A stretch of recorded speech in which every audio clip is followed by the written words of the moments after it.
Hey guys, Erin Wheelock, and we are going to be talking to Steven Esses again. I'm really excited to dive in.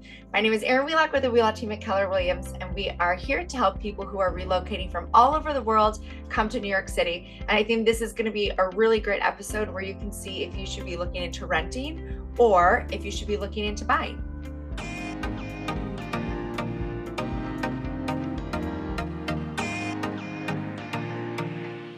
Steven, thank you so much for joining me. I know that rent versus own is a super hot topic. And yeah, let's just jump right in. Tell us your thoughts and get us started. Okay, great to be here. So we're going to talk a lot of benefits of home ownership today, but I want to start off with talking about sustainable home ownership. There's a lot of talk about the American dream, and there's a lot of policies and programs about people purchasing homes and helping people purchase homes. But it's also important to consider the affordability of a home and making sure that people can not only afford the home, but they could stay in the home and maintain the home. So that's a very big, important factor when considering purchasing a home. It's a very large picture and not just a narrow picture of what I can do today. Yeah, no, that's a really good point. Okay, let's jump into some benefits of home ownership, shall we? Yeah, absolutely. Okay, so number one benefit of home ownership is, and in no particular order, is the tax benefits of owning a home. Mm-hmm. The interest that you're paying every month on your mortgage is tax deductible, and consult an accountant, but the guidelines are now for a mortgage of up to $750,000 for a married couple filing together, that the interest on that's deductible. So that's a huge benefit right there. What that means is whatever your taxable income is, whatever interest you paid that year on your mortgage, you could deduct from your taxable income and pay less taxes. So that's a benefit right there.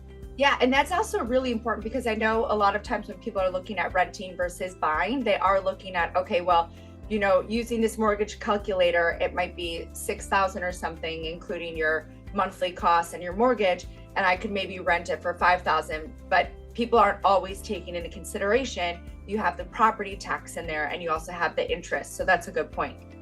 Exactly. Yeah. So when looking at the payments, you have to consider those as well. Yeah.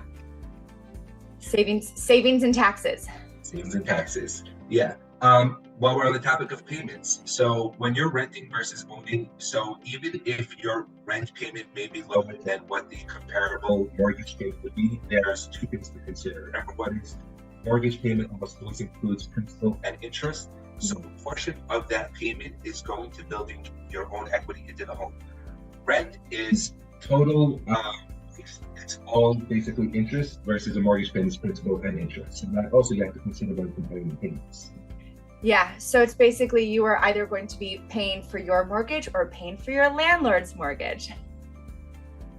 And number two is you're locking in essentially your rent payment. Rent could go up, rent could change. When you lock in a 30-year fixed mortgage, you're essentially locking in what your housing payment will be for 30 years. Now you do have property taxes and home insurance that can fluctuate, so you're not locking in and never. Typically, that you're not going to see huge fluctuations with that. Versus rent, your landlord could increase you next year, no problem. Your mortgage company can increase your payment next year because they feel like it, because there's higher demand or higher interest rates.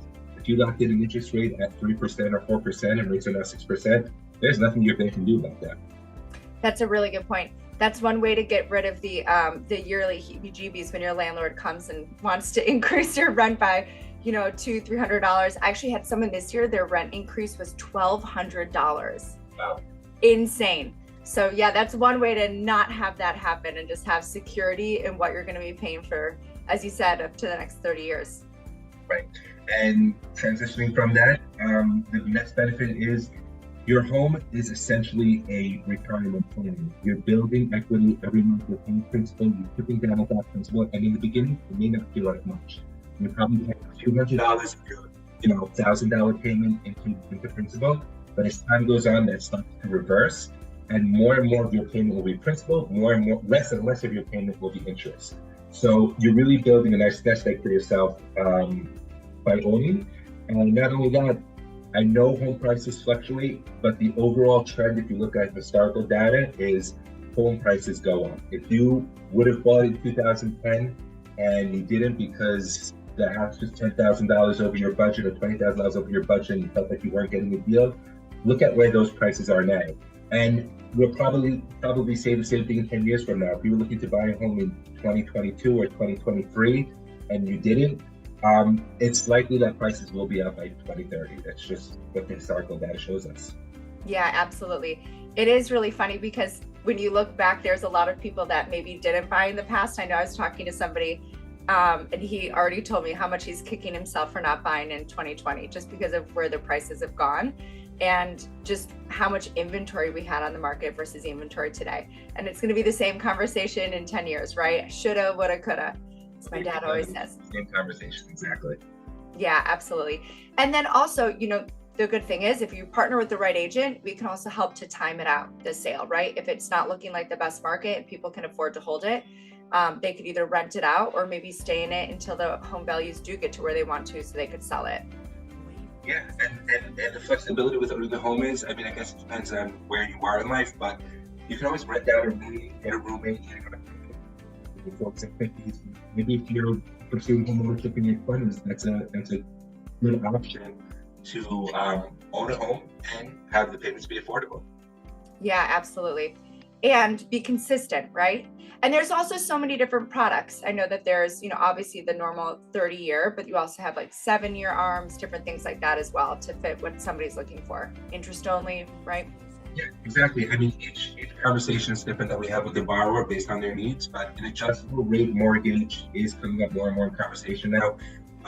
Number one, especially if you're purchasing, let's say, a starter home in the city, and you don't think you'll be there 7 to 10 years from now, an adjustable rate mortgage gives you a locked mortgage rate and a locked payment for, let's say, 7 years or 10 years. So if you plan on selling that time period, it's definitely a riskier option versus a 30-year fix, but it's a conversation to have and assess your goals and your objectives and see if that's a product for you. Yeah, I think the biggest thing for home ownership in New York specifically is just the down payment, right? Because condos are going to be typically 10% down, co-ops are going to be typically 20% down, maybe more, and I know a lot of townhomes, they're going to be looking at 25% down. So I think it's really a matter of if people have that money to put down, you know, it's a great investment to put it into. Correct. Yeah, down payment's really important. And another thing to think about is your post-closing reserves. How much money are you going to have in the bank after you plopped out for the down payment and closing costs? You don't want to deplete all your savings. And if you're getting a conventional loan, a Fannie Mae or Freddie Mac loan, they're only requiring anywhere from like 2 to 4 months, sometimes 0 months of reserves, like of what your mortgage payment needs to be in reserves. The bank isn't looking out for you in that respect. If you're going to get a jumbo mortgage is now a loan amount over $726,000 for 2023. If you're getting a jumbo mortgage, they're much more strict with that. They want to see anywhere from a year to 2 years worth of mortgage payments and reserves. And the co-op will also have guidelines on that. If you're purchasing in a co-op, they'll probably want to see significant reserves. They don't want you purchasing in a building where if you have an unexpected expense, if you have an unexpected repair, whether related to your house or unexpected medical expense, and now you've used all your money for the down payment and closing costs, the bank, the co-op, they don't want to see a situation where now you're forced to default on your mortgage or have any issues with payments. Yeah, and we don't want to see that either. I didn't realize though that they don't require that much. It's pretty lenient. A Fannie Mae and Freddie Mac loan, the guidelines are pretty lenient when it comes to that. Yeah. Yeah. Well, this is why it's always a good idea to choose the right person to work with on your mortgage because they'll protect you if the guidelines don't. Exactly. It's just the conversation they're having is make sure that you're comfortable with what you're getting into. And we can run numbers different ways, and maybe sometimes renting is a better option for some people. Yeah. It's not always buy. Yeah. Well, and also, you know, I've been talking to people and I'm like, if you're staying for under 3 years, don't, unless you want to rent it out afterwards. But if you just want to come to the city for a few years, have a place or own something while you finish school and then sell it in 2 years, it probably doesn't make sense with closing costs. Well, what else are we missing?